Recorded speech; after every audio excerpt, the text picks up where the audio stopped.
This is a pitch tube or a pitch pipe as a result of bark beetles digging into the bark, and I think you can actually see the beetle right there. So I think this one might not have been successful, which is good.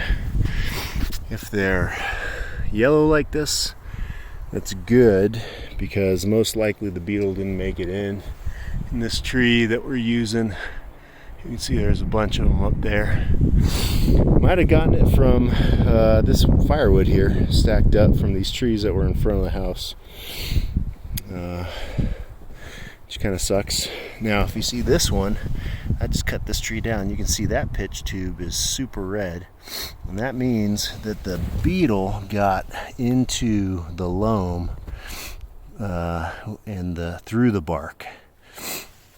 Which that means that it's infested successfully. It'll lay its eggs, and likely you're going to have beetle spread if you don't cut the tree down and kill these beetles. And indicative of beetle infestation is this discoloration. It's a fungus that either the beetles bring with them or is attracted by them or whatever, but it also negatively affects the tree. So I cut this tree down. It was a bit of a pain because it's wedged between these other two, so I couldn't really get a great angle on it, but I cut my wedge and hinge here, and then I had to come kind of around the back and cut through without cutting through the wedge, without really being able to see what I was doing. But it landed straight in line like that, and so it was perfect. So the next step for this tree, and you can see that tree has a couple little spots on it, but they're pretty high up and they all look yellow. So I think you can see all of them over here, but I think this tree successfully fought off the beetles based on the yellow color. Important for them to be able to fight off this beetle, bark beetle blight, is water.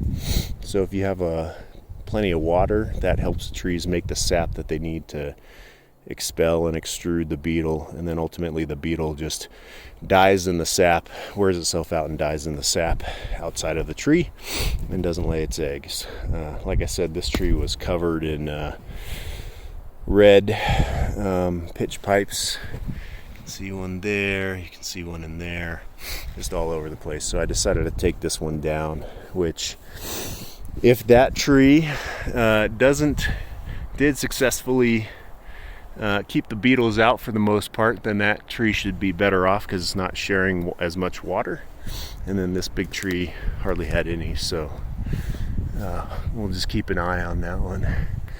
And then the next step is to go around the property and take a look at any trees that might be fading or have these pitch tubes. I haven't seen any, but I haven't done a real thorough survey. And then also, as you can see, it's super overgrown, so I need to really thin things out, get rid of all this kind of ladder fuel that small trees growing right up next to big trees where fire can just go up them and set the big tree on fire. And then figure out a few big trees to take down so that have some small trees growing under them, so that the small trees can kind of grow up as the next generation of tree without the big tree shading them and that kind of thing. So that's sort of the plan going forward. And then finally, the last step for this wood is I'm going to lay out some plastic sheeting, pile it all up in there, and seal it. And then when the beetles emerge in the spring, the babies, they won't be able to escape the sealed plastic and they'll die. That's, as far as I know, and as far as the local folks in the fire department told me, is the only real way that you can get rid of the bark beetle, is to just interrupt the life cycle of them by not allowing the babies to escape and then go on to infect new trees and propagate and that kind of thing. So that'll be the next plan. Is I'll split all this up probably next week and then stack it all up in some 3mm plastic sheeting and tie it all off and seal it, and then when the beetles emerge.